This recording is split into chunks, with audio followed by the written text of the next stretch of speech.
Eu me chamo Renato Venâncio, eu sou professor de língua francesa da UERJ. Eu fico pensando o quanto a gente deveria agradecer todo dia, né, pelos tradutores que anonimamente, aspas, né, traduziram a quantidade impressionante de textos, né, que nós, eu falo por mim na minha formação, que nós, enquanto aluno de francês, eu tive que ler, eu e meus colegas, né, durante o período de formação. E interessante que desde que eu passei a me interessar por tradução e a pesquisar tradução, eu passei a dar, claro, mais importância a esse trabalho e passei a dar crédito também aos nomes dos tradutores, né, e tradutores, tradutoras, né, enfim, que traduziram os textos que eu citei, né, então eu tenho cuidado sempre de colocar os nomes, dar crédito a esses profissionais.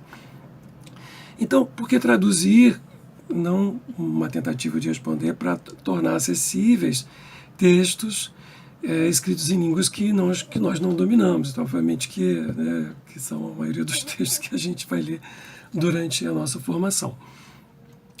É interessante que quando a gente começa a aprender uma língua estrangeira, a gente sempre ouve, né, do professor, da professora, deve-se evitar traduzir, não sei o quê.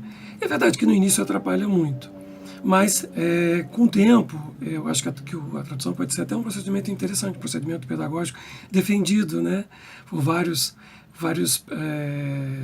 teóricos. Eu lembro aqui do Christian Puren, né, que defende num texto que ele escreveu, que eu não vou citar de memória aqui porque eu não lembro, né, enfim, mas ele defendeu a importância da tradução. Mas, então, a tradução permite o acesso, né, obviamente, eu estou falando uma coisa básica, né. Agora, para quem se interessa por literatura, né, como a tradução, né, serve claro, ela é uma troca constante, né, entre línguas e entre culturas, isso me faz pensar num ensaio de uma autora, de uma pesquisadora canadense chamada Sherry Simon, chamado Le Trafic des Langues. Aí seria, né, já é uma questão de tradução, né, o tráfego, o trânsito e o comércio das línguas. E tem como subtítulo Tradução e Cultura da Literatura do Quebec. Eu estudei na UF, então eu fui marcado, né, naturalmente, eu estudei anos lá, fiz graduação, mestrado, doutorado, fui bolsista de iniciação científica, sob orientação da professora Maria Bernadette Porto Veloso, amiga, né, de anos, né, depois também no mestrado, doutorado, fui orientando dela. E voltando a esse... E aí, claro, isso me marcou, e durante muitos anos eu pesquisei basicamente literatura do Canadá. Mas voltando ao texto que eu citei há pouco, esse ensaio, a Sherry Simon mostra como a tradução ela é tematizada por uma quantidade grande de autores do Quebec, né? E aí eu fico pensando num autor que ela em algum momento cita, ela vai atravessar alguns textos, chama-se Jacques Poulain, que é originário da cidade de Quebec, né? Autor de Volkswagen Blues, que é um romance extremamente interessante, uma espécie de road novel, né? Mas eu penso em dois títulos que tematizam a questão da tradução, né?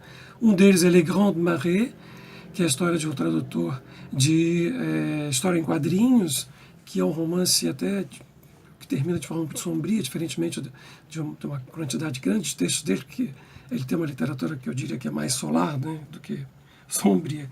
E penso num título mais recente, que nem aparece no estudo da Sherry Simon, que é a tradução é uma história de amor.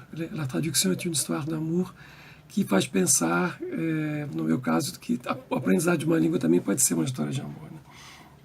Enfim, e nesse texto vai aparecer essa espécie de alter ego do Jacques Poulain, que é o escritor, pode ser também, enfim, basicamente um escritor, né, Jack Waterman, e o seu relacionamento com a tradutora irlandesa, então, enfim.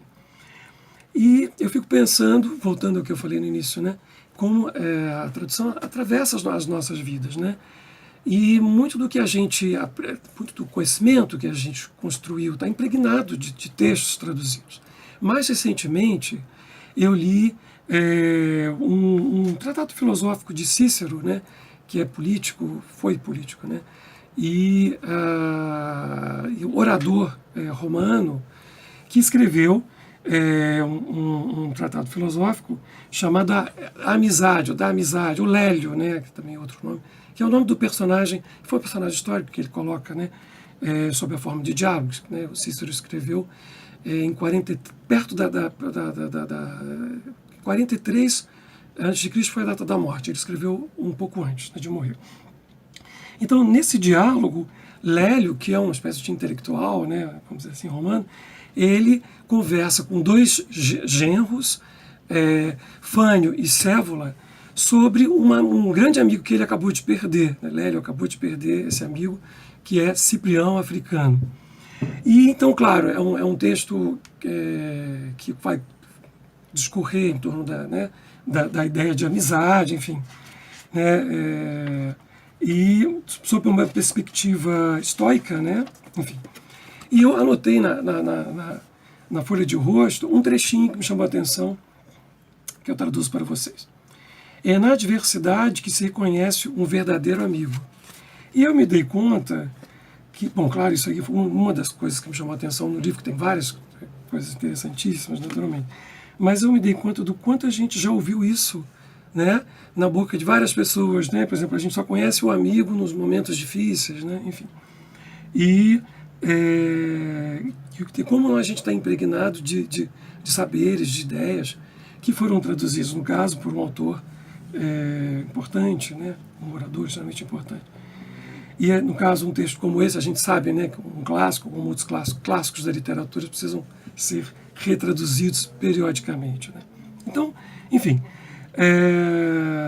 a tradução, no meu entender, é uma necessidade. Né? As culturas, sem a tradução, sem essa interação, sem essas trocas, sem esse trânsito, esse comércio, né? Pensando no ensaio da Sherry Simon, elas não podem existir, na verdade. Elas ficariam completamente...